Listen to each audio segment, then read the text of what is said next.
Hey everybody, how you doing? Alrighty, got something special today. In the old bread machine, I've done my regular white bread recipe. And kind of feeling sick today, so I didn't want to do all this by hand, so here you go. It's in the bread machine. So this recipe that I normally do for my regular white bread, you can put it in the bread machine, mix it. Ain't gonna hurt it a bit.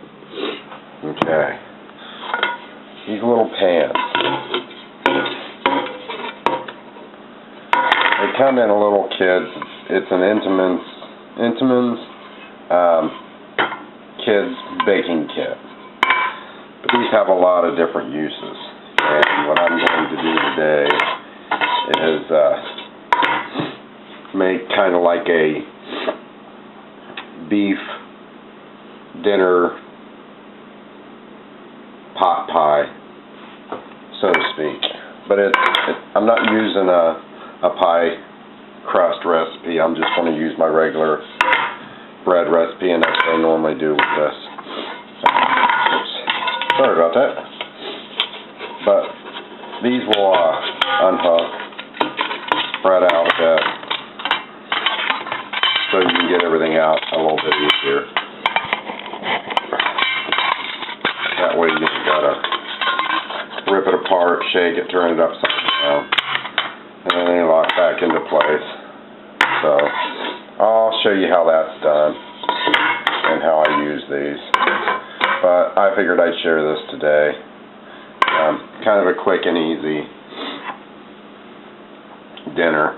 But you can, I see a lot of people have this Denny Moore beef stew stored.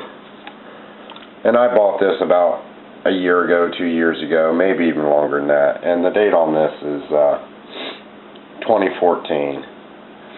So it's something a lot of people store because it's got really good dates on it. Or you can make your own beef stew or whatever. You can use a chicken noodle. You can dump just about anything, chili, anything in here once you get this done up. But once my dough's done, I'll show you how I prepare these. And something a little bit extra special I'm going to do on the side is I'm going to use my donut pans, and I'm going to make some bagels. And I'll show you how I do that. And this is all from my stores and what I have stashed up. But this recipe here has, there's no milk in it, no eggs in it. Everything's from the stored food that I have. You can use your wheat, your regular flour, your bread flour, rice flour, any type of flour. You can use this. You can even do a gluten-free type of bread mix or anything you want. Just whatever you normally do for a bread recipe or a pie. You can use your pie recipe for this. But let me get this moving along, and I'll show you more. This dough's rising really, really well in here, and as you see, it still has 32 minutes. So there's where we're at the moment. I'll be back. Okay, so the dough's out. Got it on the counter. Now I'm going to split it up so I can do the bagels and do the bowls. Okay, so basically that's what I do at the bottom, is I go ahead and just put enough around that, and then on the bagels, it's kind of what I do there, and I'll let these rise probably about another half hour or so. Okay, so that's what we got right now.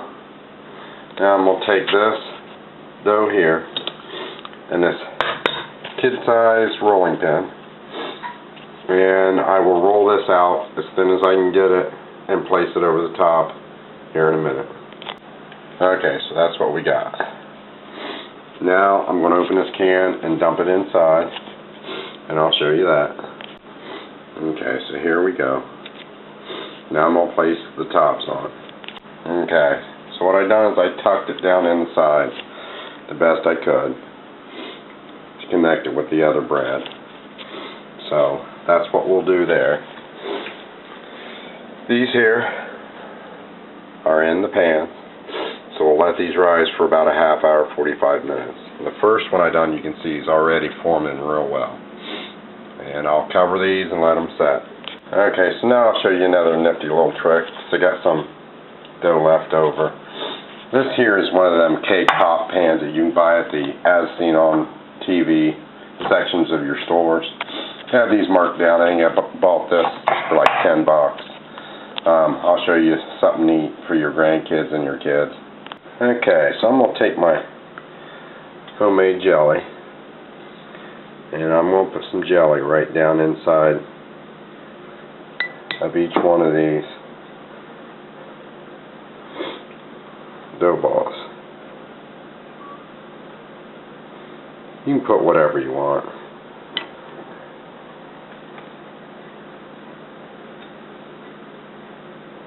Put as much as you want or as little as you want. Just a neat little thing for your grandkids or kids, whatever you're doing. Don't have to be perfect. I'll try and keep it off the sides though.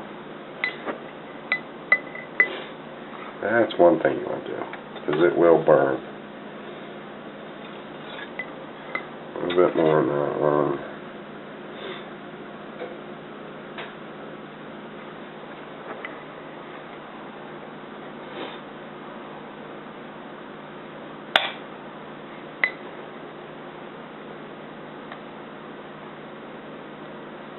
Okay. Now I'll make tops to go on these, and I'll be right back. Okay, so there we have it. Now I'm going to cover these and let these set and rise just like the rest of them. I almost forgot. This pan comes with a top. And as you see, it's pretty neat. You got these little holes on top. So it'll force it up to be a ball. You could actually put this on and pour any liquid type of stuff you want on it. I use it a lot for pancakes. And then I make little pancake balls for the grandkids and my wife and me before we go to work. Freeze them. And I'll do a video on that later on. Alrighty, so there is your homemade bagels. And that's how they come out. Okay, so that's basically how I do it. I've cut them already. They're all pre-cut. I'll put these in a Ziploc bag and we'll be eating these this week. Yeah, maybe put some peanut butter on them. Maybe some sausage, bacon, some cheese, or just cream cheese. Whatever you like. But I figured I'd show you how I do it. There you go if you wanted to make some homemade bagels.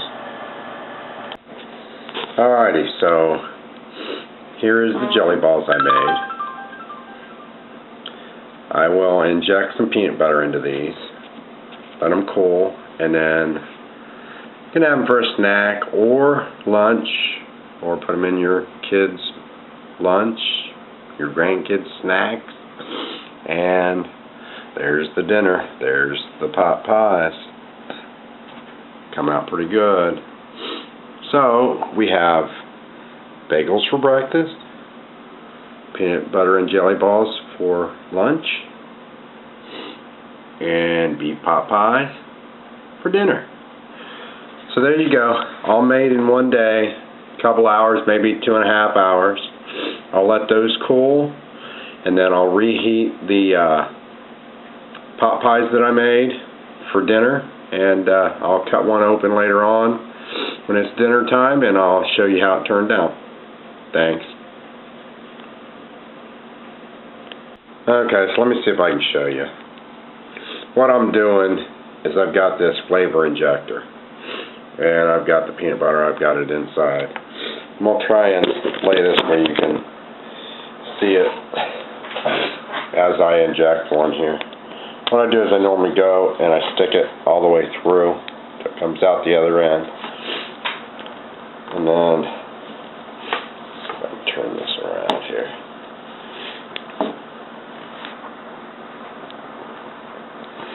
And you can put as little or as as much as you want in it. Depends on what the kids like. I don't put the peanut butter in while it's baking because everybody knows it gets real runny. And that's not always a good thing.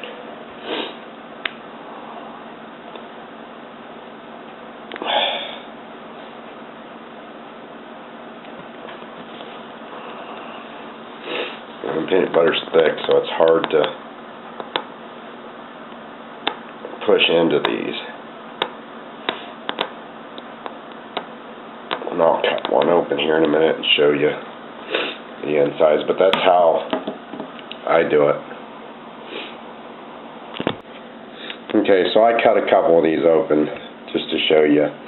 Like I said, you know, the jelly is going to make a hole because most of it's probably going to get a little run-in, seep into the bread. So you got a void there to get the peanut butter in it. Like I said, you can make anything. You can fill them with whatever you want. Whatever. I like blueberry, blackberry jams, so that's what I use in it. But pretty nifty little thing. Figured I'd share, and some of my little snacks that I like to make every now and again. But you can make these if you have that pan. You can throw them on your grill as long as it has a top on it and get it hot. As soon as you see that dough coming up out of the holes on top, you know, that's when they're done. At least that's when I know they're done. So, but hopefully you enjoy this, and leave me a comment and let me know what you think, or any ideas, any other ideas with these pans. But I appreciate it. Thanks for watching. Alrighty, so this is a gluten-free dough. Now everybody knows how the gluten-free kind of just crumbles. I think I've got an idea for the gluten-free, and I'll see how this works, but I'll walk you through it as I do it. I'm going to kind of section each part off, and I'll probably get my scales out and weigh them to see if I'm right. So I'll be back. Okay, so what I'm doing is I'm making a ball here, and what I'm going to do is press it down into these bagel pans, and then I'm going to press them down into these. That way I don't have to try and cut. These can be bagels for people that gluten-free, because I just can't get the dough to rise real high, and that's the biggest complaint that people are having with gluten-free. Now I've got a friend at work that has to eat gluten-free, and grandkids that have to eat this way. So let me get these finished, and we'll get them in the oven and see how they turn out. Okay, so this is all a test. I mean, I've made the bread before. It has a really good taste. The problem is it's hard to make a sandwich. This don't fall apart, but when you're making it, it gets really dry. So I'm going to see which way I've done these that's going to turn out to make a decent sandwich. Okay, so there you go. Gluten-free bagels. There it is. It worked out pretty good.